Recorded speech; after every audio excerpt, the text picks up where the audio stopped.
makasama dito sa Senate Media. I heard you have opening statement, Yes ma'am. po. So magandang umaga po sa ating lahat. Ngayong tapos na nga ang inuumagang budget deliberations dito sa Senado, oras na po para ituloy ang sunod at huling pagdinig sa mga kaso ng kriminalidad ng Pogo at ng grupo ni Guo Huaping o Alice Guo. May bagong impormasyon po tayong nakalap, lalo na sa pagkakaroon ng mga espiya ng China dito sa Pilipinas sa pamamagitan ng mga Pogo. Kahit na meron ng executive order banning Pogos mula sa palasyo, may mga hindi pa ring malinaw sa EO na yon. Kaya sa next hearing, ilalahad po natin yung mga reforma sa batas na kailangang isulong dito sa Senado dahil sa napakaraming irregularidad at policy gaps na nakita natin sa pagkalat ng Pogo at ng mga kaakibat nitong krimen. The committee will wrap up all loose ends in the hearing on Tuesday, November 26 at 9 a.m. May good news din para sa kabataan, kababaihan at sa ating sektor kalusugan dahil po sa napagtagumpayan nating budget upgrades para sa mahalagang programa sa 2025. Para palakasin ang laban sa human trafficking, 84.9 million pesos ang idadagdag natin sa pondo ng Interagency Council Against Trafficking o IACAT. Malaking bagay yan sa kampanya para wakasan ang Pogo at iba pang scam na nambibiktima sa mga Pilipino sa loob at labas ng bansa. 32.7 million pesos naman ang idadagdag sa National Coordination Center Against Online Sexual Abuse and Exploitation of Children and Child Abuse and Exploitation Materials o NCC o SAEC, CSAM, para palakasin ang laban sa lumalalang pang-abuso sa kabataang Pilipino. Dapat ding aksyonan yung nauulat na paglabag sa Strengthened Anti-Hospital Deposit Law o patuloy na paniningil ng deposito ng mga ospital. Kaya palalakasin natin ang sumbungan board sa ilalim ng DOH sa pamamagitan ng dagdag 5 million pesos sa kanilang operasyon. Sisiguraduhin natin na ang 2025 national budget ay magiging pro-Pinoy na uunahin ang kaligtasan, kalusugan at iba pang prioridad ng mamamayang Pilipino. Salamat po. Ma'am, dun sa hearing, last hearing on Pogo sa November 26, sino po mga ipapatawag? Kabilang pa rin po ba si Alice Guo? Yes, kabilang pa rin po si Guo Huaping at yung iba niyang mga co-accused, sina Cassandra Leong, sino pa ba yung ating iimbitahin sa grupo nila? And of course, Tony Yang at yung mag-amang Tony Yang mula sa Cagayan de Oro, Pogo Hub, at yung mag-ama na aresto naman dun sa Cebu, Pogo Hub. Ma'am, can you share us kung ano yung mga bagong information na na-gather nyo tungkol sa mga espiya dito sa ating bansa? Siguro po, abangan na lang dun sa susunod at huling pagdinig. Pero gaya ng nabanggit ko kanina, doon ay balak po namin i-tie up yung loose ends na nabitin pa nung nakaraang hearing. Yung mga explosive na revelations doon sa Al Jazeera interview na finalo up po ng aming Zoom interview doon sa isang nakasama ni Shi Zhejiang doon sa bilangguan sa Thailand. At syempre, yung ding misteryosong persona ni Mary Ann Maslog. Pero ma'am, nagkaroon ba kayo ng communication doon sa nakadetain sa Thailand? Kay si Zhejiang? Shi Zhejiang. Patuloy po yung naging efforts namin, pati sa pamamagitan ng Department of Foreign Affairs, na makontak ng ating gobyerno. At kasama na namin dito sa Senado si Shi para mapatunayan o mapasinungalingan man yung kanyang mga revelations tungkol kay Guo Huaping bilang di umano kapwa espiya o ahente o asset niya dito sa Pilipinas sa kamay ni Madong Lee, tama ba? Sa kamay ni Madong Lee.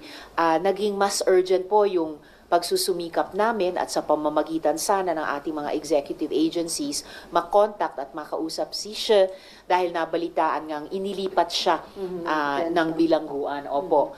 At alam po natin, minsan kung gaano pwedeng maging mapanganib yung ganyang iba ng status o location ng isang masasabi nating importante at hindi ordinaryong bilanggo. So hanggang ngayon, hindi alam yung whereabouts, ma'am, ni si Zheng? Hindi pa po matiyak publicly ang exact bagong location si Shi Zhejiang. Yun lamang na nasa loob pa rin di umano sa Thailand. Kaya patuloy din yung pakiusap ko sa ating gobyerno, makipag-ugnayan sa gobyerno ng Thailand para ma-secure sana iyang contact kay Shi Zhejiang. So ma'am, can you tell us na po, ano yung mga proposed bill na sa tingin niyo dapat isulong para nga ma-prevent na itong mga issue about sa Pogo, mga Chinese spy? So, iba't ibang areas po ito. Kasama na yung DSWD response sa ating mga POGO victim survivors. Yung usapin din ng oversight sa implementasyon ng ating agrarian reform laws dahil nga dun sa pagpapagamit sa POGO pala, nung lupang tinayuan ng POGO hub sa Porac, pero nauna ng na-i-award dapat sa mga agrarian reform beneficiaries, pati po yung usapin ng fake birth certificate. So yung paghihigpit ng ating mga batas, polisiya, procedures tungkol sa birth certificates na hindi malusutan ng napag-alaman natin higit 1,000 fake birth certificates, tinagurian ng PSA na spurious birth certificates, pero kakaunti pa lamang ang idinulog nila sa Office of the Ombudsman para ito ay makansela. Kasama na po yung kay Guo Huaping na spurious birth certificate. So, kailangang bilisan po yung prosesong iyan. And syempre, yung isa sa pinaka-importante ay yung paglilinaw at pagsasara ng mga gaps dun sa EO na inilabas para sa pag-ban ng POGOs. Pinagpapasalamat ko yung layunin ng EO na yan, lalo na at napaka-importante yung pagsasagawa ng just transition, ang mga alternatibong trabaho at hanap buhay sa mga Pilipinong napilitang makipagsapalaran sa mga POGO. Pero may mga importanteng malalabo pa o outright loopholes pa dun sa EO. Halimbawa, kaugnay ng mga pwede bang magpatakbo pa rin ng POGO operation sa loob ng mga casino o kaya sa loob ng mga resort na may casino sa loob, pwedeng mag-POGO pa dyan. At napaka-importante, yung mga economic zones tulad ng CEZA, APECO, na papayagan ba magpatuloy ang POGO doon dahil nagkakataong wala sila sa ilalim ng jurisdiction ng PAGCOR. Tapos, yes, and of course, last but not the least, na magre-reinforce by force of law dun sa dapat ma-improve na EO, yung anti-POGO bill na sisiguraduhin ko sa periods of interpellation and amendments, linawin yung mga malabo pa at isara yung mga gaps. So ma'am, the mere fact na may nakikita kayong loopholes dun sa EO, considering na we have less than 1.5 month before the year ends, ano yung nakikita ninyo? By the end of the year, completely wala nang POGO? Do you think andyan pa rin? Sa ngayon, definitely andyan pa rin at masyado silang malikhain Gumagawa ng paraan na mag-iba ng identity. Yung iba nagkukunwari ng simpleng at legal na BPOs lamang sila. At ang sumbong pa sa amin ay mismong ilang mga opisyal ang nagpapayo sa kanila na ganun ang kanilang gawin. Yung iba naman ay baka nagsusubok na ngayon na itago ang kanilang mga POGO operations sa likod nga ng mga nabanggit ko kanina, yung ilang pang mga loopholes dun sa EO na yon.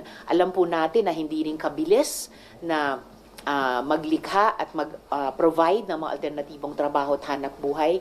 Kaya mabutit, nabalitaan po namin, nagdadaos at magdadaos pa ang DOLE ng mga job fairs at sana i-maximize po nila iyan, face-to-face job fairs, yung pag-extend ng reach ng job fairs na iyon sa pamamagitan ng mga online na job offers sa ating mga dating POGO workers, pati nga po yung pag maximize nila sa presensya at mga programa ng mga peso sa ating mga LGU para mag-reach out.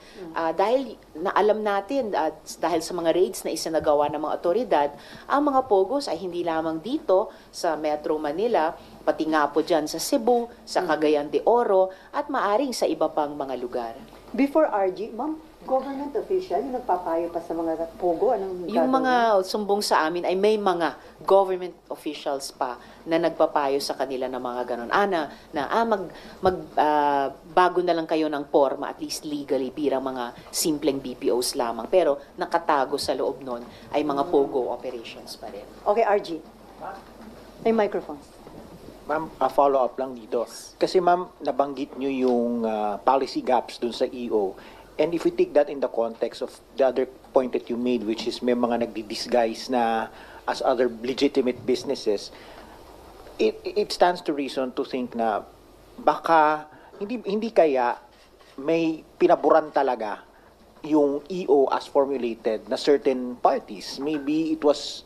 Do you think the gaps are accidental gaps or innocent gaps, or were they really put there to provide an escape hatch for certain favored parties? And if ever, who would be those favored parties? And who did the favoring? I hope na walang pinaboran dun sa pag-draft at pag-issue ng EO. Dahil naalala ko nung una kong itinanong bakit mukhang may loophole para sa mga tulad ng SESA makalusot sa ban on POGOs. Nilinaw naman kaagad ni Executive Secretary Bersamina, hindi kasama sila. In fact, meron kaming hiwalay pang issuance mula sa Office of the President o Office of the ES, particular para sa SESA. So, hopefully, walang balak o nagkataong pinaboran. Pero, it still stands to reason na merong gaps at merong mga malalabo pa dun sa current na formulation ng EO. So, sana, iwas to nila, linawin nila, whether dun sa aktual na EO or sa paglabas ng dagdag pang EO para wala talagang lusot yung mga POGO sa anumang forma, sa anumang pangalan para sa kanilang patuloy na operasyon. May nagbanggitin po sa amin sa isang budget plenary yata na or was it a confirmation hearing na 2 weeks before nung deadline na December 31 ay talagang puspusan yung mga operations para siguruhin walang POGO na matagumpay na makakalusot dun sa deadline. Ma'am, ipapatawag nyo po ba yung mga nabanggit sa inyong pangalan ng mga isinusumbong na nagko-coach pa dun sa mga POGOs who want to disguise themselves? So, will they be the subject of your investigation? Wala po kasing naibigay sa aming pangalan talaga. Yun lamang fenomeno na yun na, merong mga opisyal, pati government officials di umano, na sila mismo nagpapayo sa mga POGO operators na lumusot sa ganoong paraan. Pero, pinablicize ko na kaagad para mag-serve ng warning. Kung totoo yan, at alam nila kung sino sila, tigilin nila yan. Ma'am, what offense would they be committing by coaching these people? Kasi it's one thing for the company's own private lawyers to do the advising. That's their Right. job. But if it's the regulators doing the advising, that's that's a collusion or something of sort. Totoo. Well, itatanungin ko sa mga abogado sa legislative staff ko, ano ba yan? Obstruction of justice ba yan? Kung ano man, but siguradong may accountabilities. At kung yung regulators mismo nagpapa-regulatory capture o mga miyembro ng executive na dapat ay nagpapatupad ng batas at sila mismo ay sumasaway sa isang ban na inanunsyo ng SONA, sa isang inilabas na EO, in principle sa ilalabas naming batas laban sa POGOs, mas mabigat ang accountability nila. Ma'am, kahapon, di ba, si DILG Secretary John Vic Rimulya, he said na may mga POGO na nagre-register nga bilang mag-open ng resort o kaya restaurant para disguise yon para makapag-operate pa rin ng POGO. Tama po, bukod nga sa resorts, yung iba ay nagbibihis na parang restaurants. Kaya lalong may responsibilidad yung ating LGUs dahil pagka-ban pa lang noong SONA, naglabas na ng listahan, pinadala sa mga respective LGUs na yung mga nalalamang location ng mga POGOs. At kung ngayon, nagdi-disguise sila bilang restaurants, bilang resorts, narinig ko bilang KTVs o ano pa man, talagang on notice ang DILG, on notice ang ating mga LGUs na gamit yung visitorial powers or inspection powers ng mga LGUs, patotohanin na wala ng POGO na nag-ooperate sa kanilang mga jurisdictions at walang otherwise legal na business establishments na nagsisilbing front sa mga POGO operations. May liability po ba ang LGU sakaling makalusot itong mga POGO na mag-open ng ganong klase ng business na front lang para tuloy pa rin yung kanilang illegal operation?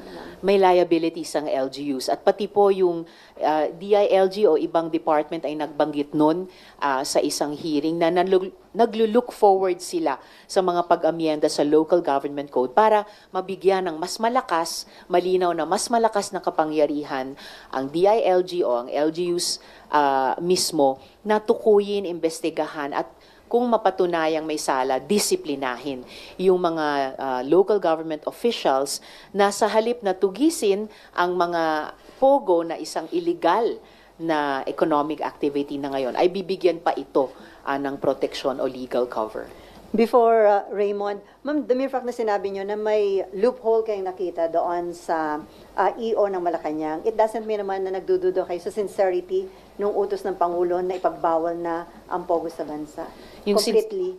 Yung sincerity, yung huling gusto ko sanang bitawan dahil napa-standing ovation pa ako dun sa pag-anunsyo ng ban on POGOs by December 31 at just transition para sa mga nagtrabaho sa POGOs nung SONA. So, yun ang huling dapat baliin, di po ba? At nasundan naman na nila ng isang EO, bagamat may mga kailangang iwasto na malabo o butas sa EO na yon. At kami po sa Senado ay hindi rin naiiwanan ng malayo. Meron na po kaming nakahain na anti-POGO bill na balak po namin ipasa into law. So, panghawakan po at patuloy na patunayan ng administrasyon na binaban talaga nila ang POGO.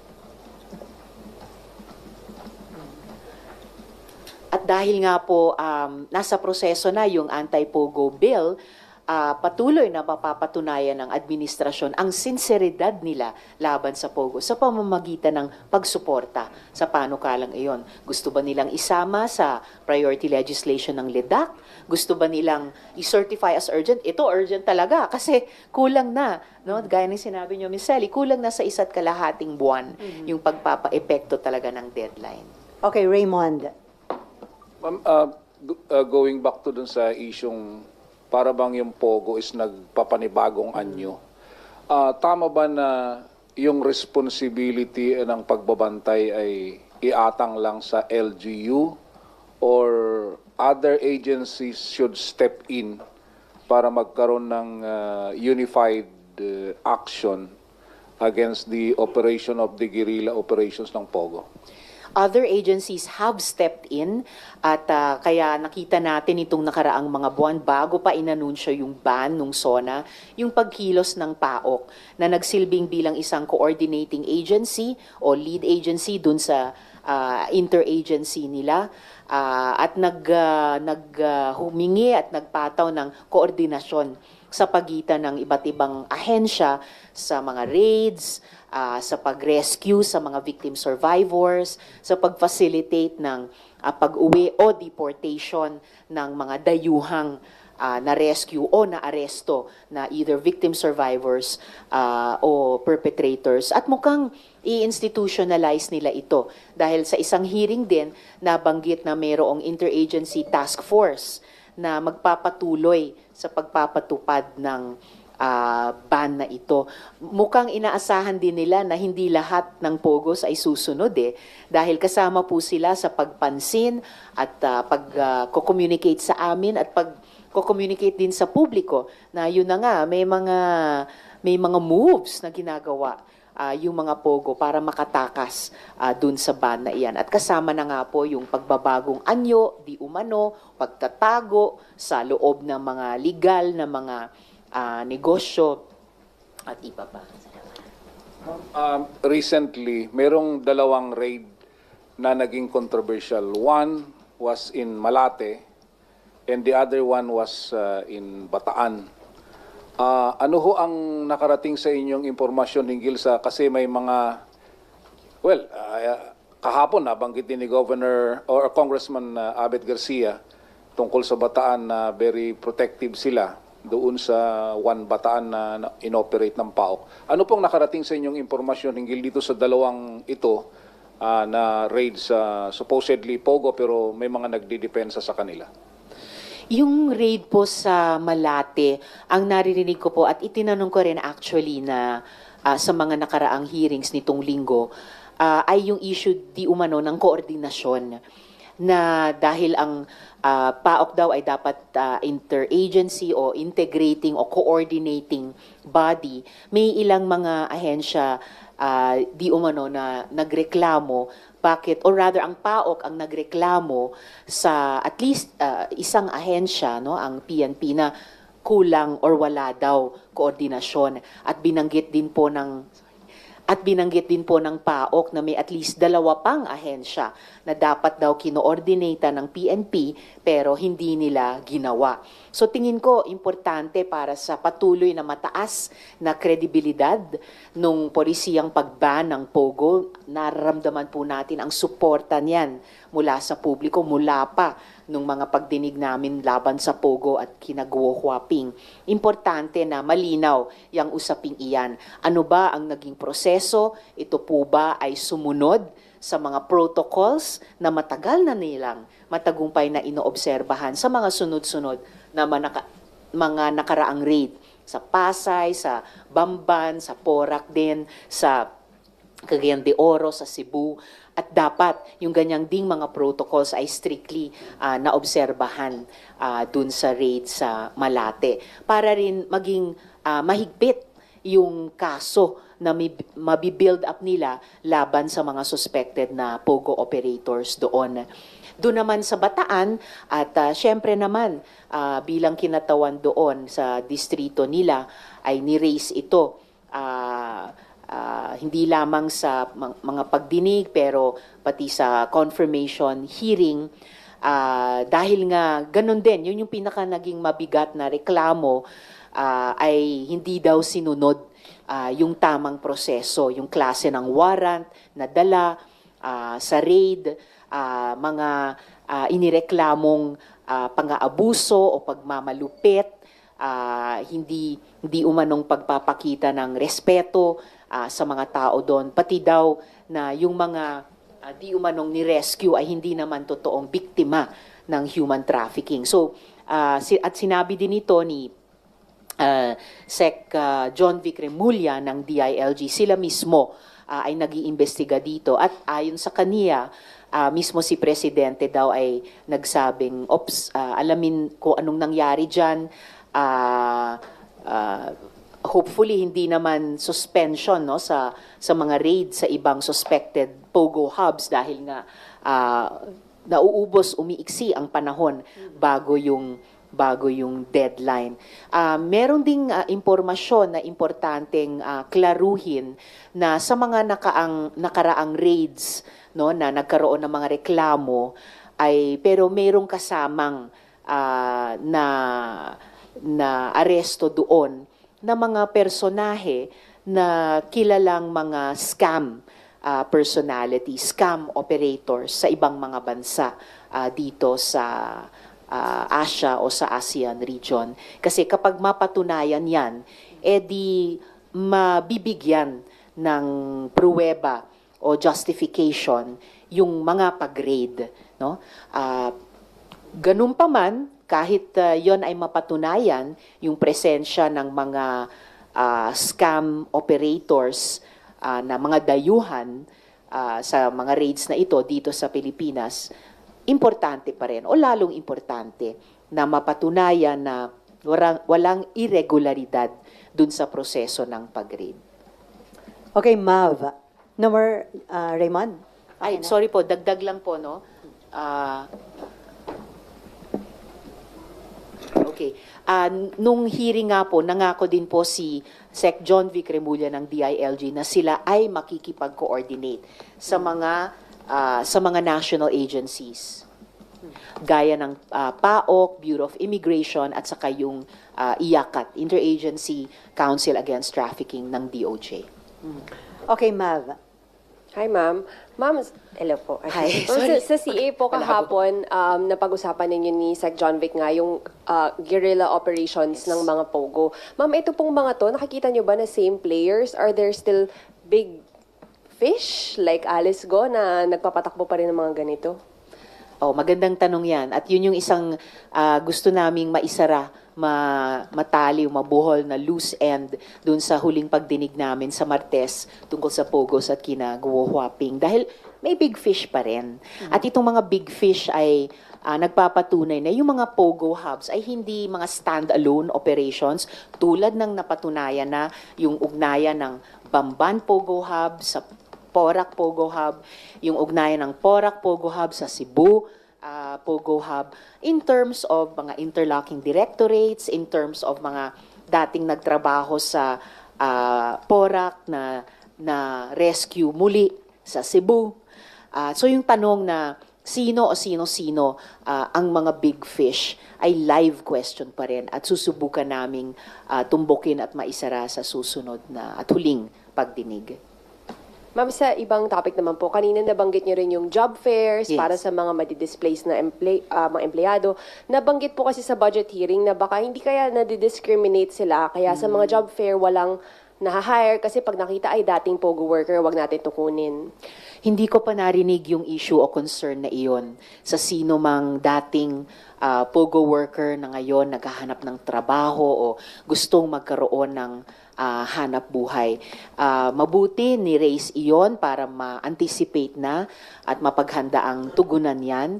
Pero dun pa lang sa ulat ng DOLE tungkol sa mga job fairs, bagamat kulang pa sa inaasahan ang mga nag-apply doon o nag-participate doon. Pero ayon sa kanila, maraming employers ang pumunta at alam nilang ito ay job fairs para sa mga dating nagtrabaho sa POGO. So ibig sabihin, anecdotal man, ay ang attitude sa ngayon ng ating mga employers ay alam nilang skilled ang mga taong ito, napilitan lang makipagsapalaran sa POGOs, pero dahil nga naghahanap na ng alternatibong trabaho at hanap buhay, dahil nga palapit na sa deadline sa December 31, mukhang gustong makapag-recruit kahit pa mula sa dating POGOs, makapag-recruit ng mga skilled na mga kababayan natin, yung mga employer. So, I don't see yung problemang iyon bilang problema na sa aktual sa ngayon. Mas pa talaga, kailangan talaga makapag-generate ng maraming disenteng trabaho at sustainable na hanap buhay para sa ating mga kababayang dating nagtrabaho sa POGOs. Pero ma'am, can we say na right now, medyo humina na, malaki nang inihina ng POGO operation. The mere fact na yung mga malalaking POGO hub na pasara, and then marami na rin napadeport na mga Chinese national na involved. Can we say na malaki na ang inihina ng POGO dito sa atin? I would say malaki na ang inihina, no? Thanks dun sa pag-iimbestiga ng iba't ibang Senate committee sa nakaraang mga taon, committees on labor, economic affairs, syempre yung amin sa Committee on Women, thanks dun sa pakikipagtulungan ng iba't ibang executive at constitutional body sa aming mga investigasyon, thanks dun sa inanunsyong ban on POGOs nung SONA, thanks na rin sa EO kahit kailangan pang iwas to yan, thanks dun sa inihain na panukalang batas na anti-POGO Act. Pero syempre, yung ganyang mga nag-operate ng 8 taon, more or less, yung ganyang kumita ng napakaraming pera, no? Through human trafficking, through money laundering, iba't iba pang mga krimen, mukhang hindi sila ganun kadaling sumusuko. Kaya nga, nababalitaan na natin yung mga style nilang pa-reinvent ng sarili, patago sa loob ng mga legal na negosyo, paghahanap siguro ng lusot sa mga lumang batas. So, pero we serve notice to them na hindi po namin bibitawan itong tagumpay ng mamamayan na napaban nating lahat ang POGOs at talagang maghahanap tayo ng sustainable na alternatibo dyan na talagang, no, di tulad ng mga pangakong napako ng POGOs na yan, talagang magde-deliver ng trabaho at hanap buhay sa ating mga kababayan, talagang magde-deliver ng revenues sa ating gobyerno para lalo na sa mga social protection programs at talagang hindi magiging kuta ng mga krimen tulad ng naging itong mga POGOs. Okay, other issue na tayo. Okay, ma'am, finally, after 14 years of detention sa Indonesia, makakauwi na sa Pilipinas si Mary Jane Veloso na sinasabing victim ng human trafficking o ng isang drug syndicate. Pero pag uwi ho niya, hindi pa siya completely malaya dahil madidetain pa rin. Any comment on that, ma'am? Well, at the very least, salamat sa Diyos talaga na nailigtas ang ating kabayan at ating kabaro na si Mary Jane Veloso sa parusang kamatayan. Salamat sa Diyos at makakauwi na siya dito sa sarili nating bayan at mas mapapalapit sa kanyang pamilya, mga kaibigan at iba pang mahal sa buhay. Malungkot man na patuloy pala siyang magsaserve ng time dito sa ating bayan. Hindi ko pa natin alam yung detalye nung na kumpletong negosasyon sa gobyerno ng Indonesia. At salamat sa Diyos sa mga bagay na iyon. Salamat din po sa Indonesia na nakipagtulungan sa ating bansa. Salamat kay Presidente na na-clinch niya ang mahabang prosesong ito ng pagpapaliban, no?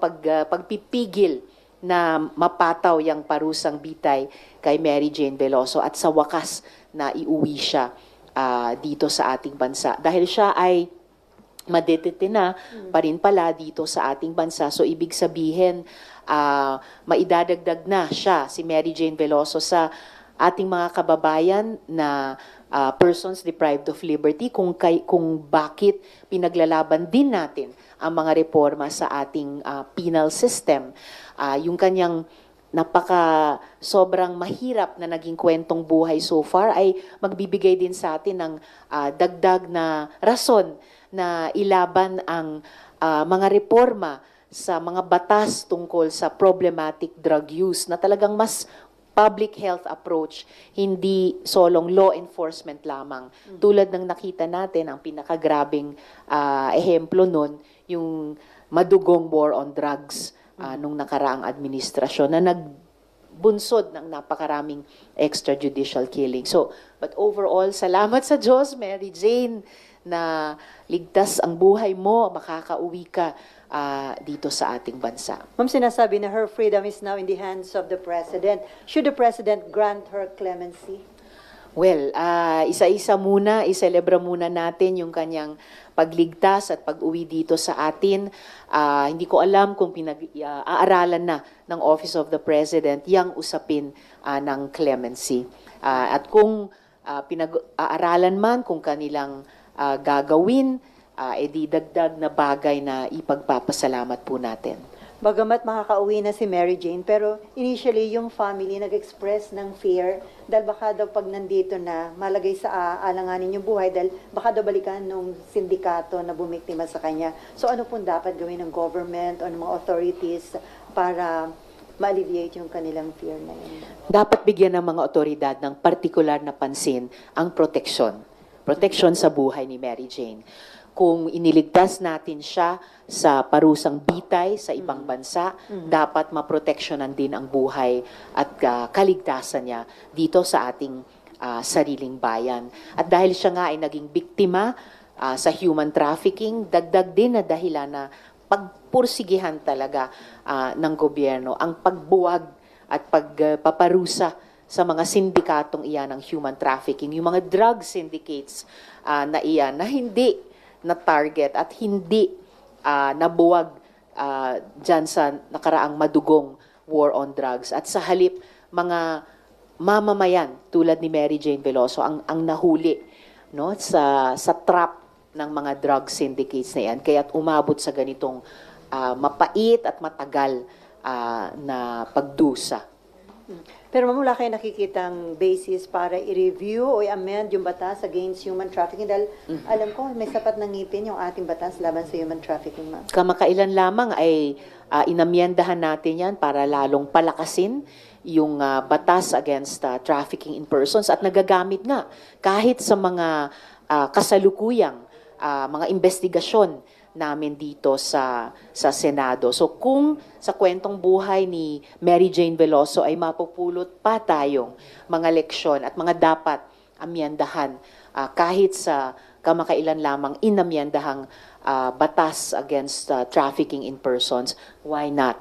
Progressive legislation naman po ang dapat namin ginagawa at bunga sa mga findings namin at rekomendasyon pati sa aming mga investigasyon, raw material po yan, building blocks po yan para patuloy na paggandahin at palakasin yung ating mga batas at tapos yan naman ay nasa kamay ng executive na dapat iniimplementa ng kompleto at magaling at subject din sa oversight namin dito sa Kongreso.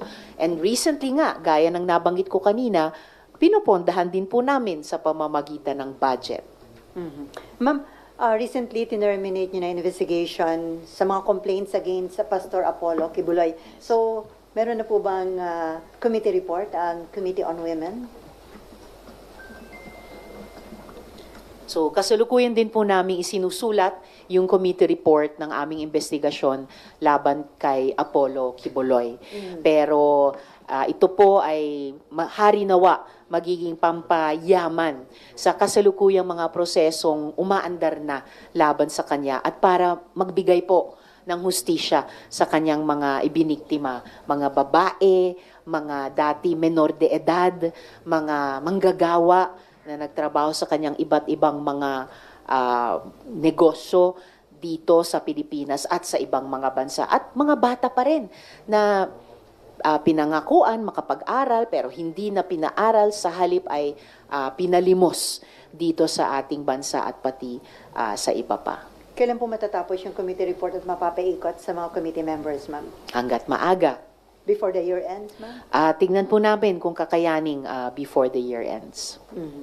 Ma'am, para sa inyo, yung paglaban sa illegal drugs, hindi dapat kagaya ng Duterte administration na naging bloody. And then itong si PNP Chief General Romel Marbil, ang sabi niya, we're recalibrating their anti-drug campaign to ensure a humane and right-based approach. Yan ang matagal naming hinihingi. 2017 pa lang, dahil sa nakita naming rumaragasang madugong war on drugs, meron na po kaming inihain noon na public health approach to problematic drug use na bill o harm reduction bill. Kamakailan lamang inihain din ni Rep. Percy Sendanya ng Akbayan Party sa House of Representatives bilang tinawag nila doon na Kian Bill. At salamat, sa wakas nakarinig ako sa isang Chief PNP, ngayon si Chief PNP Marbil, na kanila ring institutionally bubuksan ang isip sa ganitong polisiya at kanilang ipatutupad.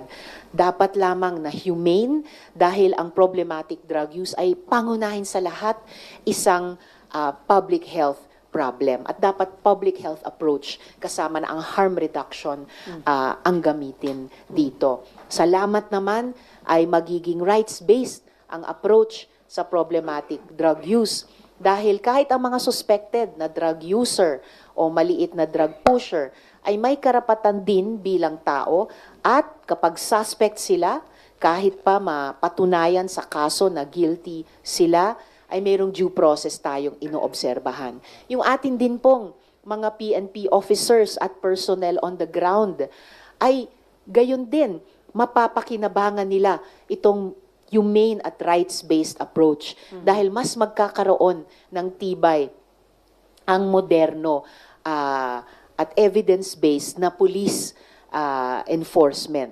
Kahit po yung taon-taon fina-follow up naming pagsuot nila ng body cam sa gitna ng mga anti-drug operations, yan po ay proteksyon doon sa aarestuhin at proteksyon din sa kanila na ni sino mang panig kapag nagkaroon ng investigation, ay hindi pwedeng magsinungaling tungkol sa ano ang totoong mangyari.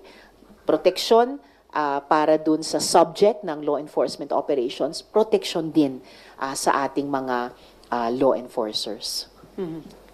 Okay, John. Good morning, ma'am. The U.S. Embassy today confirmed the formation of U.S. Ayungin Task Force to improve coordination with the AFP.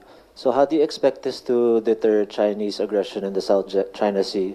And also, what amendments do you intend to propose to the defense agency's budgets next year? Salamat po. Okay, yung pagbuo ng Task Force Ayungin or Ayungin Task Force is a very welcome development.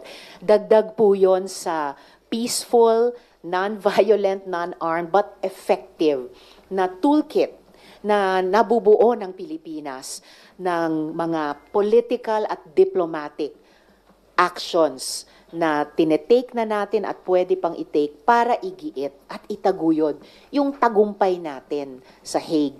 Dumadami yung mga bansa na kampi sa atin dyan. Nandyan na nga ang US, nandyan pa ang ibang mga bansa dito sa ASEAN, sa buong Asia o Asia-Pacific region, pati sa ibang regions o continents at yung mga regional formations din nila ay kumakampi sa atin.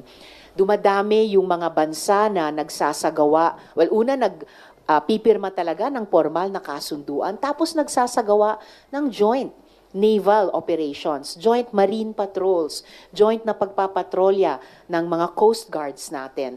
I look forward also to joint patrols of our navies, yung ating mga bureaus of fisheries and aquatic resources or departments or ministries of agriculture para talaga i-assert na rule of law dapat ang mamayani sa dagat at kahit may threatened conflict or actual conflict, rule of law din ang dapat mamayani. Hindi mga military actions, lalo na hindi mga aggressive, dangerous, illegal actions tulad ng ginagawa ng China sa ating BIFAR, mga mangingisda mismo, Coast Guard at Navy sa ating karagatan. Yung pangalawang tanong was on... Amendments on yes. defense budgets. Yes, patuloy kong sinusuportahan sa nakaraang mga taon, itong taon, hanggang sa mga susunod pang taon, yung tamang hanggat maaari budget, sapat na budget para sa ating Philippine Navy, Coast Guard, BIFAR, at iba pang mga ahensyang nakikipagtulungan sa ating mga mangingisda sa kanilang paghahanap buhay, sa kanilang pag-alaga sa likas na yamang dagat, sa kanilang pagkakaroon ng presensya sa ating marine territory. Gayon din, pagsuporta ko pa rin sa AFP Modernization Program, particularly sa Philippine Navy at saka Air Force, bukod sa Philippine Army. Dahil yung pagiging in the driver's seat ng ating political at diplomatic leaderships sa executive ay magandang mayroong backup dun sa defense capacities, particular yung ano ba yung tawag dun sa defense posture? Sorry? Hindi lang. Bukod dun sa self-reliant defense posture, yung credible defense posture para sa ating gobyerno. And ma'am, do you expect the 10 billion cut from the modernization plan to be restored? I really hope we can restore it.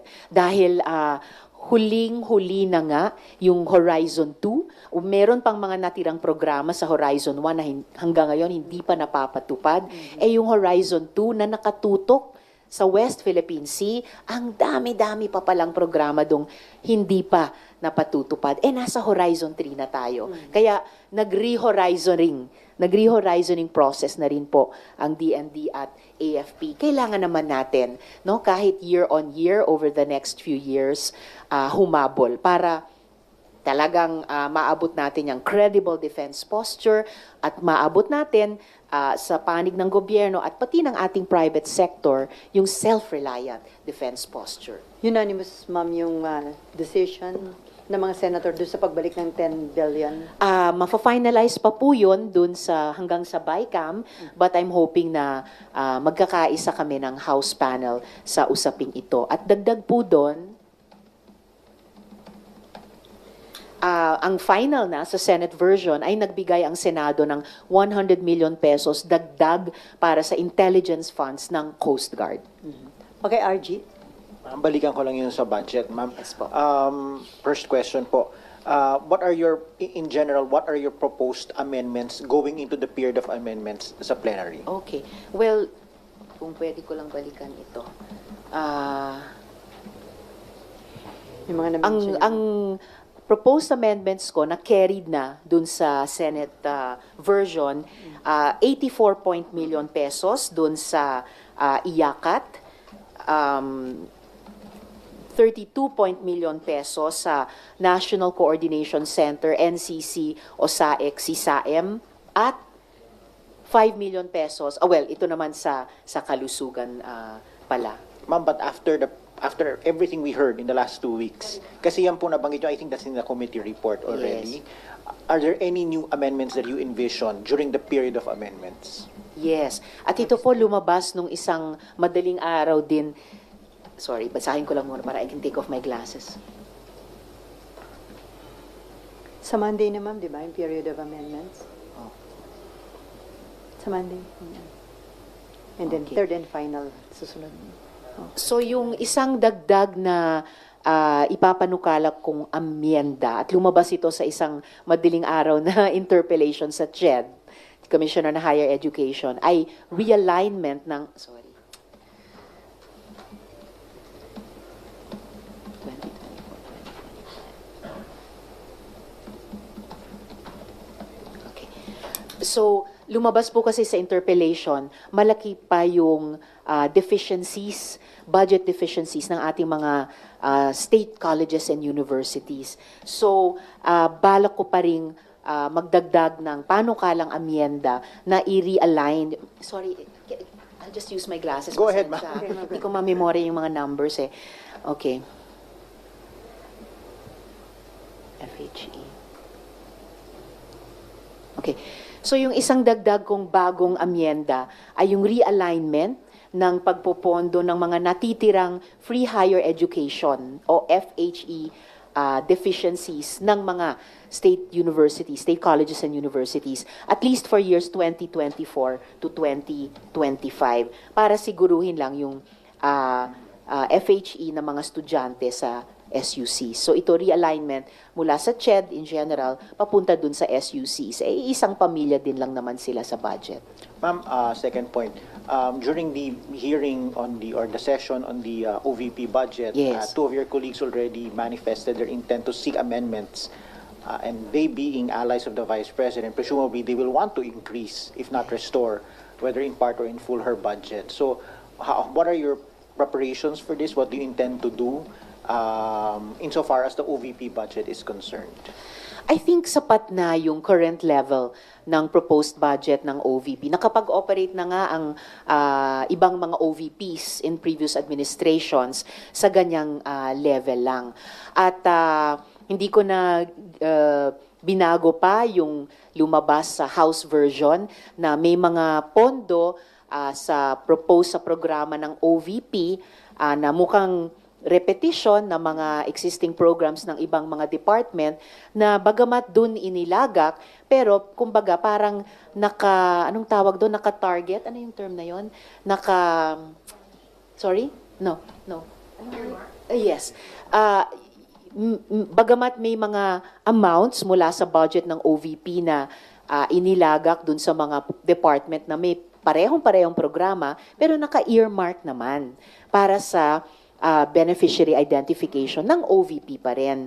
Pero tingin ko importante na yung 10 million pesos para sa sariling akdang libro na i-distribute, talagang mahirap makahanap ng justification na proper iyon. So, susubukan ko talaga na suportahan yung current level ng OVP budget. I don't think kailangan pang baguhin iyan. Ma'am, clarify ko lang yun. Based dun sa nakita po ninyo, kumbaga, yung beneficiaries ng OVP, hindi lang hahawakan ng OVP yung pondo, but they can still identify the beneficiaries. Parang it's the same way with lawmakers and their beneficiaries. Exactly. Same concept po ba? Tama po ba? It's a same concept. Kumbaga, hindi lang hahawakan ng kamay ng OVP, pero hahawakan ng kanilang recommendation, naka-earmark. Kumbaga, bagamat nandun sa department para sa programang iyon, walang ibang pwedeng mag-identify ng area o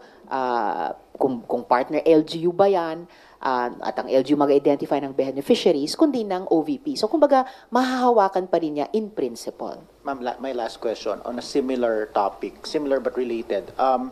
Kasi another contentious issue sa budget is the AKAP, Yes. especially if you remember how it came out at the last minute last year. And there are also criticisms that it duplicates, which is the same issue with OVP. It duplicates certain functions of other agencies already. What is your position on AKAP and what do you intend to do about it? Okay. Gaya ng nabanggit ko nung nakaraang taong budget debates, basta social protection programs, pati ayuda, pati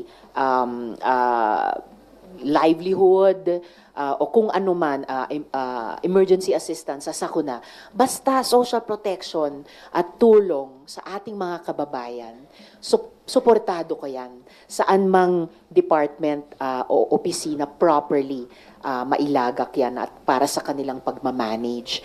And I'm happy na mukhang na gano'n naman din ang inaffirm ng buong Senado kahit ngayong taong budget deliberations. So, yung naging diskusyon tungkol sa AKAP on the floor in plenary na ay kung kayang, dahil in nature parang similar naman siya sa AIC, similar naman siya sa ibang social protection programs ng iba't ibang department, kung pwedeng pag-isahin na lang yan, di ba? Kung ilalagay sa ilalim ng management ng DSWD ba iyan, and then masubject sa parehong protocols na matagal na nating inoobserbahan ng sino mang opisina or ng alinmang ng sangay ng lehislatura. I think very acceptable yan sa Senado, and I hope makikipagkaisa din sa amin doon yung counterparts namin sa BICAM. Last follow-up na lang. Ma'am, yun po bang sa AKAP, do you think magiging malaking away pa siya on the floor? I hope hindi na magiging malaking away. Not this floor, for sure, kasi mukhang nagkakaisa na yung damdamin nung mga nag-interpellate, pati sponsor ng DSWD budget, si Senator Amy, pati ang presiding officer, who at that time was the Senate President himself. So, tingin ko, this floor, the Senate floor is united on the AKAP, and sana magkakaisa din ang mga counterparts namin mula sa House, sa BICAM. Ma'am, going back dun sa OVP's budget, ano yung sentiment ng majority ng mga senator? I-retain yung about 700 billion or dagdagan or i-restore yung kabuang budget nila? Gaya ng nabanggit nyo kanina, narinig ko pa lang yung ilan sa mga kasama ko dito na nagsasalita tungkol sa posibleng pagdagdag. Hindi ko alam kung majority sentiment na iyan, pero at the proper time, i-argue ko talaga na sapat na iyan kasi historically, nakapag-operate na ng maayos ang mga OVP ng mga dating administrasyon sa ganyang level or even less as a matter of fact. At tingin ko very fair at efficient yung current form niya na nagkakaroon pa rin ng leeway ang OVP mag-participate sa ganyang mga programs ng mga existing departments at may say pa rin siya. So once na umabot sa punto na pagbotohan yon, you will vote against it kung ang pagbobotohan ay dagdagan or ibalik yung original proposed budget ng OVP? As of today, I would vote against adding to the OVP budget for the reasons I stated. Unless meron talagang super duper good reason na makumbinsi pa naman ako. Okay, we have 6 minutes dahil aalis si Ma'am ng 12 o'clock. Mean. Ma'am, yung super duper reason na makumbinsi kayo, sabi ni VP kasi pag nanatili yung 700M, may 200 employees silang matatanggal from yung mga mga satellite offices po nila. So yun yung hindi mapopondohan, ma'am. see. I think that was just last week, ano siya dito pa-interviewan. Well, of course, ayaw naman nating mawalan ng trabaho ang mga kasamang nagtatrabaho sa gobyerno. Pero kung yan ang i-raise na dahilan, hihingin ko yung mga detalye. Kasi kung naka-locate sila sa mga regional offices, baka naman pwedeng i-place or ma-second sa regional offices, halimbawa ng mga department na hahawak ng earmarked funds ng OVP para sa mga particular na programa. Baka naman yung ibang mga staff dun sa regional offices ng OVP ay seconded na rin sa kanya. Malay natin mula sa regional offices ng mga national government agencies or mula sa mga LGUs, hindi ko po alam. So, itatanong ko po yung detalye nung ganyang dahilan at titimbangin ko kung sa huli magiging super duper good reason pala siya. Okay, may patanong. Joel, ikaw na.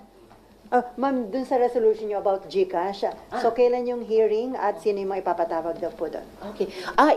Hinihintay ko pa pong hinihintay ko pa pong ma-refer yon sa appropriate committee and then ifa-follow up ko kaagad kung sino mang chair ng committee iyon dahil urgent yun ongoing na siguro iniiyakan yun ng marami-rami nating mga kababayan na nabawasan ng tig-1,000, 2,000, ilang araw, sunod-sunod na araw. Hindi biro yan. At kung internal glitch man yan, tulad ng inulit ng budget hearing, plenary, or external hacking, alin man ang dahilan na iyon, ibig sabihin, kailangan i-secure yung platform. I-secure yung platform para sa mga kumpanyang nag-offer ng ganyang fintech services, lalong i-secure yung platform para sa mga customer nila na gumagamit ng platform na iyon. And then, ma'am, your stand daw dun sa panawagan ni PBBM sa mga government agencies to avoid lavish Christmas parties in solidarity with the millions affected by calamities.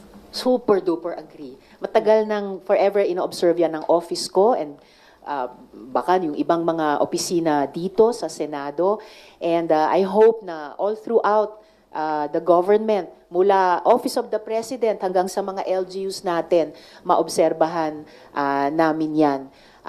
Bukod sa bilang pakikiisa sa ating mga kababayan na matagal nang nagdudusa sa sunod-sunod na mga problema, kahirapan, pandemic, sunod-sunod na mga bagyo, bilang pagsunod din sa batas na kaming mga nagtatrabaho sa gobyerno ay dapat, to lead modest lives.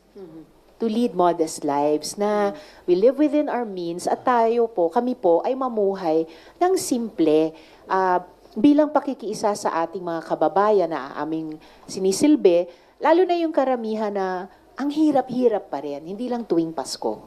And then from Nim Faravilo, nasa Senate na ho yung Reciprocal Access Agreement ng Pilipinas at Japan. Ano yung stand ninyo at may concern ba kayo dito, ma'am? Tumitindig ako para suportahan yung Reciprocal Access Agreement ng ating bansa sa bansang Hapon. Ito po ay magandang timing sa patuloy na pagbubuo natin ng a bigger coalition, which is always a better coalition sa ating politikal at diplomatic na pagtindig para sa ating pambansang interes at laban sa anumang pambubuli tulad ng ginagawa ng China sa atin. Ang unang masasabi kong concern ay wag po nating kalimutan kung kakayanin bang i-reflect dito sa Reciprocal Access Agreement at kung hindi man, may parallel na action din ang bansang Hapon alang-alang sa ating mga comfort women. Tulad ng Malaya Lolas na sila po ay nasa edad 80, 90 na marami na sa kanila ay namatay at naghihintay pa rin sila ng kompletong mataas na pagkilala sa krimen na ginawa sa kanila at gayon din mula sa ating gobyerno. Sinight na nga tayo ng isang UN agency, alin ba yon? Sinight tayo ng isang UN agency na nagkukulang pa ang sarili nating gobyerno sa pagkilala at sa anumang maliit na paraan kasi hindi po mapapalitan yung ginawa sa kanila. Pero sa maliliit man na paraan ay bigyan ng compensation ba o hanggang sa ngayon yung social protection sa kanila bilang mga super senior citizens. Ano po? So, yun po yung masasabi kong never kong malimutang concern, no?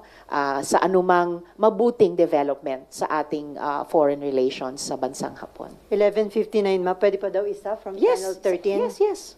Okay. Isa pang tanong, isa pang minuto. May update na po tayo kung kailan yung next drug war hearing, and are you looking forward for former Senator Trillanes na dumalo rin sa hearing? I am looking forward na makadalo si dating Senador Sonny Trillanes. The way I am not looking forward na dadalo yung isang tao dyan, pero mabuti siguro kung dadalo siya ulit dahil siya po talaga yung front and center nitong war on drugs at extrajudicial killings. Wala pa pong petsa na naitakda, pero fina-follow up ko po at umaasa po ako na makapagtakda ng susunod na hearing ko kung kakayanin sana ngayong buwan para mabigyang daan ng isa pang kung huli man na hearing sa susunod na buwan ng Disyembre. 6 na taon po nangyari yan at sabi nga on the ground hindi pa talaga totally tumitigil.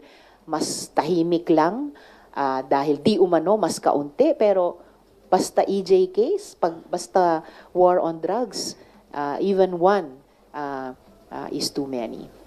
Ma'am, pwede daw humabol na isa? Sinimpa o hindi na? Kaya. Wait lang. May appointment daw ng 12. Travel time, wait lang. Wait, ano ba yan? Okay. Dito ba yung dito? Sige, one more po. Quick lang daw. Ano yung comment ninyo dun sa refusal ni Vice President Sara Duterte na umattend sa investigasyon ng Kamara dun sa paggamit nila ng budget? And may testimony kahapon, ma'am, na yung COA personnel na assigned sa OVP, sinabihan na wag mag-attend sa House hearing.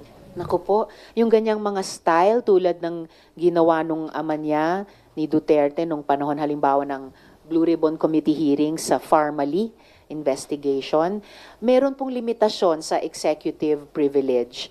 At kung may obstruction of justice, yung sino mga LGU officials na magkukup-kup sa POGOs, hindi rin po pagbibigay daan sa hustisya kung ang isang responsible official, head of office, ay mag-uutos sa isang, hindi nga niya lamang staff yun staff ng isang constitutional body na nag-audit sa tama o maling paggastos namin sa gobyerno, sa pondo ng gobyerno na galing sa buwis ng mamamayan. At masyado naman siyang selective. Dun sa mga hearing na iniimbita siya, ayaw niyang dumalo. May mga hearing naman na di man siya imbitado, biglang nag-a-appear at may photo op kay Duterte. So, but alam nyo, bawat isa sa amin, maimbita sa hearing, whether ng legislatura or for that matter ng judiciary, obligadong dumalo. Maging sino ka man, gaano mang kataas ang posisyon mo sa gobyerno. At lalong hindi namin trabaho dapat sabihan ang staff or seconded staff namin na huwag tumupad sa constitutional duty niya. Okay, on that, thank you so much, Senator Risa Hontiveros. Maraming salamat po, Ms. Selly. Oy, mga mabilisan kasama. daw isang picture, group picture. Bilis at si Ma'am ay may. Okay, sure. Dito rin. Dito, ma'am.